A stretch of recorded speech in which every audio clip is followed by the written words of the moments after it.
ꯃꯌꯥꯏ ꯀꯥꯕ ꯅꯤꯁꯥꯕꯨ ꯃꯔꯨ ꯐꯪꯅ ꯃꯥꯡꯍꯟꯅꯕꯒꯤ ꯄꯥꯟꯗꯝꯗ ꯂꯤꯡꯈꯠꯈꯤꯕ ꯑꯦꯟꯇꯤ ꯅꯥꯔꯀꯣꯇꯤꯛ ꯗ꯭ꯔꯒꯁ ꯑꯣꯔꯒꯅꯥꯏꯖꯦꯁꯟ ꯀꯪꯂꯩꯄꯥꯛ ꯑꯟꯗꯣꯛꯀꯤ 8ꯁꯨꯕ ꯃꯄꯣꯛ ꯀꯨꯝꯑꯣꯟ ꯊꯧꯔꯝ ꯊꯧꯕꯥꯜ ꯃꯦꯂꯥ ꯒ꯭ꯔꯥꯎꯟ ꯀꯝꯃ꯭ꯌꯨꯅꯤꯇꯤ ꯍꯣꯜꯗ ꯄꯥꯡꯊꯣꯛꯈ꯭ꯔꯦ꯫ ꯊꯧꯔꯝ ꯑꯗꯨꯗ ꯈꯥꯡꯉꯕꯣꯛ ꯑꯦꯁꯤꯒꯤ MLA ꯑꯣꯀ꯭ꯔꯝ ꯁꯨꯔꯖꯀꯨꯃꯥꯔ, ꯑꯟꯗꯣꯛꯀꯤ ꯄ꯭ꯔꯦꯁꯤꯗꯦꯟꯠ ꯆꯤꯡꯈꯩ ꯂꯨꯋꯥꯡꯆꯥ, ꯅꯦꯞꯀꯤ SP ꯋꯥꯊꯝ ꯕꯥꯁꯨ, ꯊꯧꯕꯥꯜ ꯑꯄꯨꯟꯕ ꯂꯨꯞ ꯇꯥꯜꯒꯤ ꯄ꯭ꯔꯦꯁꯤꯗꯦꯟꯠ ꯔꯥꯃꯦꯁ꯭ꯋꯔ ꯋꯥꯏꯈ ꯑꯃꯗꯤ private school development council PSDC ꯊꯧꯕꯥꯜꯒꯤ ꯄ꯭ꯔꯦꯁꯤꯗꯦꯟꯠ ꯖꯣꯇꯤꯟ ꯁꯂꯥꯝꯅ ꯑꯊꯣꯏꯕ ꯃꯤꯊꯨꯡ, ꯊꯧꯔꯝ ꯃꯄꯨ ꯑꯃꯗꯤ ꯑꯈꯟꯅꯕ ꯃꯤꯊꯨꯡꯁꯤꯡ ꯑꯣꯏꯈꯤꯕꯒ ꯂꯣꯏꯅꯅ ꯍꯦꯜꯊ ꯁꯔꯚꯤꯁꯦꯁ ꯃꯅꯤꯄꯨꯔꯒꯤ ꯊꯕꯛꯇꯒꯤ ꯄꯣꯊꯥꯔꯕ ꯁꯤꯅꯤꯌꯔ ꯁꯥꯏꯀꯤꯌꯥꯇ꯭ꯔꯤꯁꯠ ꯗꯣꯛꯇꯔ ꯍꯥꯎꯕꯤꯖꯝ ꯑꯉꯣꯝꯆꯥꯅ ꯋꯥꯉꯥꯡꯂꯣꯏ ꯑꯣꯏꯅ ꯁꯔꯨꯛ ꯌꯥꯈꯤ꯫ ꯊꯧꯔꯝ ꯑꯗꯨꯒ ꯃꯔꯤ ꯂꯩꯅꯅ ꯑꯊꯣꯏꯕ ꯃꯤꯊꯨꯡꯂꯦꯟꯒꯤ ꯋꯥꯔꯣꯜ ꯄꯤꯔꯗꯨꯅ MLA ꯑꯣꯀ꯭ꯔꯝ ꯁꯨꯔꯖꯀꯨꯃꯥꯔꯅ ꯍꯥꯏꯈꯤꯕꯗ ꯍꯧꯒꯠꯂꯛꯂꯤꯕ ꯅꯍꯥꯔꯣꯜ ꯀꯌꯥ ꯌꯥꯎꯅ ꯍꯧꯖꯤꯛ ꯍꯤꯔꯝ ꯈꯨꯗꯤꯡꯃꯛꯇ ꯃꯅꯤꯄꯨꯔ ꯑꯁꯤ ꯑꯋꯥꯕ ꯇꯥꯡꯀꯛ ꯑꯃꯗ ꯂꯩꯔꯤꯕꯅꯤ꯫ ꯃꯁꯤꯒꯤ ꯃꯊꯛꯇ ꯍꯧꯖꯤꯛ ꯂꯝꯗꯝ ꯑꯁꯤꯗ ꯗ꯭ꯔꯒꯀꯤ ꯆꯩꯊꯦꯡ ꯐꯪꯂꯒ ꯂꯩꯍꯧꯕ ꯑꯁꯤ ꯂꯥꯏꯔꯕ ꯏꯃꯨꯡꯅ ꯑꯌꯥꯝꯕ ꯑꯣꯏꯕꯔ ꯈꯜꯂꯤ ꯍꯥꯏꯔꯗꯨꯅ ꯄꯩꯁꯥ ꯄꯥꯏꯕꯁꯤꯡꯅ ꯂꯩꯔꯒ ꯑꯉꯥꯡꯁꯤꯡꯗ ꯊꯥꯔꯅꯤ ꯑꯗꯨꯒ ꯗ꯭ꯔꯒꯇ ꯂꯥꯏꯆꯨꯍꯧꯔꯅꯤ, ꯂꯩꯕ ꯉꯝꯃꯛꯇꯕ ꯃꯇꯝꯗꯗꯤ ꯍꯨꯔꯥꯟ ꯆꯤꯟꯊꯤ ꯃꯌꯥꯝ ꯑꯃ ꯊꯣꯛꯄꯒꯤ ꯃꯔꯝ ꯑꯃꯁꯨ ꯑꯣꯏꯔꯤꯕꯅꯤ ꯍꯥꯏꯈꯤ꯫ ꯂꯝꯗꯝ ꯑꯁꯤꯗ ꯍꯧꯖꯤꯛ ꯍꯤꯔꯝ ꯀꯌꯥꯗ ꯑꯋꯥꯕ ꯃꯥꯌꯣꯛꯅꯕ ꯅꯍꯥꯁꯤꯡꯗ ꯃꯇꯝ ꯃꯇꯝꯒꯤ ꯃꯇꯨꯡ ꯏꯟꯅ ꯊꯕꯛꯁꯤꯡ ꯐꯪꯂꯛꯇꯕ, ꯁꯦꯟꯊꯣꯛ ꯂꯝꯕꯤ ꯂꯩꯔꯛꯇꯕ ꯃꯌꯥꯝ ꯑꯁꯤꯅꯁꯨ ꯗ꯭ꯔꯒ ꯁꯤꯖꯤꯟꯅꯕ ꯍꯦꯟꯒꯠꯂꯛꯄꯒꯤ ꯃꯆꯥꯛ ꯑꯃꯁꯨꯅꯤ꯫ ꯃꯔꯝ ꯑꯗꯨꯅ ꯑꯩꯈꯣꯏ ꯈꯨꯗꯤꯡꯃꯛꯅ ꯍꯤꯔꯝ ꯑꯁꯤꯗ ꯑꯆꯧꯕ ꯊꯧꯗꯥꯡ ꯂꯧꯐꯝ ꯊꯣꯛꯏ ꯍꯥꯏꯈꯤ꯫ ꯃꯍꯥꯛꯅ ꯃꯈꯥ ꯇꯥꯅ ꯍꯥꯏ ꯃꯌꯥꯏ ꯀꯥꯕ ꯅꯤꯁꯥ ꯊꯤꯡꯅꯕ ꯂꯩꯔꯤꯕꯁꯤꯡ ꯑꯃꯗꯤ ꯔꯤꯍꯦꯕꯤꯂꯤꯇꯦꯁꯟ ꯁꯦꯟꯇꯔꯁꯤꯡꯅꯕꯨ ꯑꯣꯏꯔꯕꯁꯨ ꯄꯩꯁꯥꯒꯤ ꯌꯦꯡꯂꯒ ꯊꯣꯛꯂꯛꯄꯔꯥ ꯍꯥꯏꯕ ꯑꯁꯤ ꯃꯨꯟꯅ ꯌꯦꯡꯕꯁꯨ ꯃꯊꯧ ꯇꯥꯏ꯫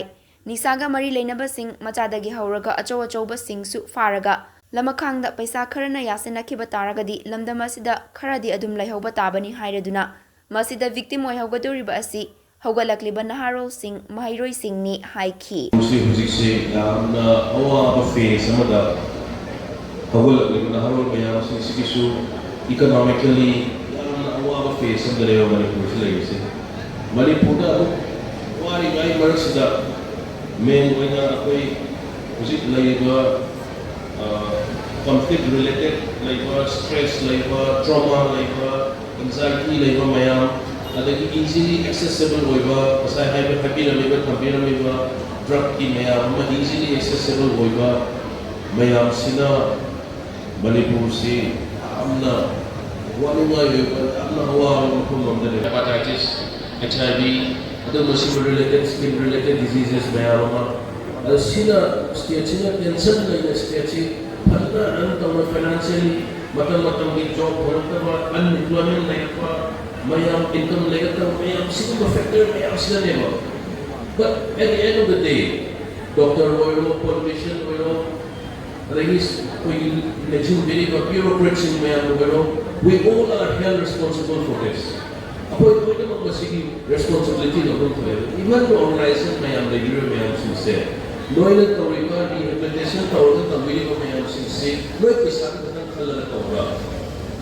Sila mabarak sila pasata ano ba rehabilitation center tawag ko ay noy na magay sa mga iwan natin ko kasi kung patuloy ko organization sa puwero. At sa mas mo si para ka langhang na lang niya kasi na pira yasan lagi mo yung onda. Even na ko'y politician sa puwero at sa level na ay hajan tolong ni hajan bagaimana drug lord mayam singa drug laluni mayam singa compromise to betara di easy access boy drug lord singa easy access Manipur ni through the people betara di karena di cipta na to mayam to lego betara di Manipur ni hawal ni ba naharol sabras na pamyo mayam singa noy mayam ni victim oy gitu isi atau factor Manipur ay na tinajar ba ay yung manung na pero ligay na tinasar kasi mama mapa parents sina denial the legs ay isa sa drug chare haraga maya mama the society na karinga na gidde haraga denial the legs sigumba ako'y nasigi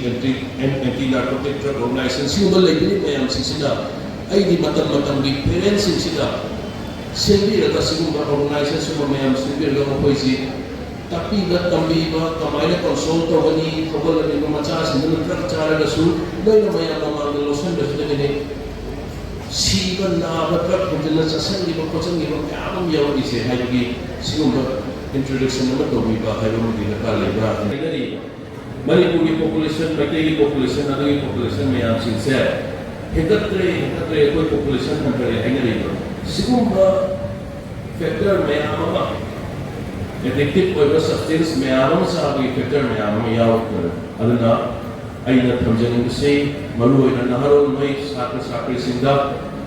aina thamjaning si nakoi bujik masai doctor khabir maduni adolescent s sidani koina no try to tourism but at the end of the day aduna apabot garito di goira mai aduna ato pulamda to masakot to country singda mama mapana aduna masada su koi mausan na ba mayam na society ni yaw do lai na kedu drinking alcohol thakpagi age ni India da 18 ni natragana America da 21 years of age ni have say strictly most of the population strictly follow the way ala na noina koi kinga sai substance mayam sing alcohol ko ero abang wero go mena law ko mayam sing si dara pakka da kamai to ni hai ba sana kya taro matunga koi na madu step logo na aduna koi Manipur si better Manipur si support Manipur ma porok na ko na wala koi drug later ba intoxicated substance may have sa society apa sa na to or kanida koi ato ba Manipur ma state ko or the really high I comes again aduna hasu mayam ki mihud mo maina praja mayam mihud mo maina koi laiba